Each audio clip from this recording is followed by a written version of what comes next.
తెలంగాణ ప్రభుత్వం ఎంతో ప్రతిష్టాత్మకంగా గద్దర్ అవార్డుల విజేతలను ప్రకటించింది. ఉత్తమ నటుడు అల్లు అర్జున్, ఉత్తమ చిత్రం కల్కి, అలాగే ఉత్తమ దర్శకుడు నాగ్ అశ్విన్ ఇలా చాలా రంగాలలో అవార్డులను ప్రకటించింది.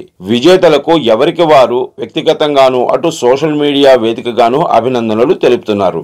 ఎవరికి ఇష్టమైన వాళ్ళు వారిని అభినందిస్తూ సోషల్ మీడియాలో మెసేజ్లు పెడుతున్నారు. ఇక మెగా కాంపౌండ్ హీరో అయిన బన్నీ నటించిన పుష్ప 2 సినిమాలో ఆయన నటనకు గాను ఉత్తమ నటుడి అవార్డు వచ్చింది. మెగాస్టార్ చిరంజీవి మాత్రం గుంపులో గోవింద అన్నట్టు మొత్తంగా విజేతలకు అభినందనలు అంటూ చిన్న మెసేజ్ తో సరిపెట్టేశారు. ప్రత్యేకంగా ఎవరి పేరు ఆయన రాసుకురాలేదు. అందరికీ అభినందనలు అని చెప్పారు కదా అని సరిపెట్టుకునేవారు సరిపెట్టుకుంటారు. అన్ని వేరు, బెస్ట్ యాక్టర్ వేరు. పైగా ఆ అవార్డు వచ్చింది తన సొంత బావమర్ది అల్లు అరవింద్ కొడుకైన అల్లు అర్జున్ కి, తన ఇంటి మనిషి కూడా. అలాంటప్పుడు ప్రత్యేకంగా అభినందించాలి, కానీ చిరు అలా చేయలేదు. పైగా 2 కుటుంబాల మధ్య కాస్త గ్యాప్ ఉందని వార్తలు ఎప్పటి నుంచో వింటున్నాం.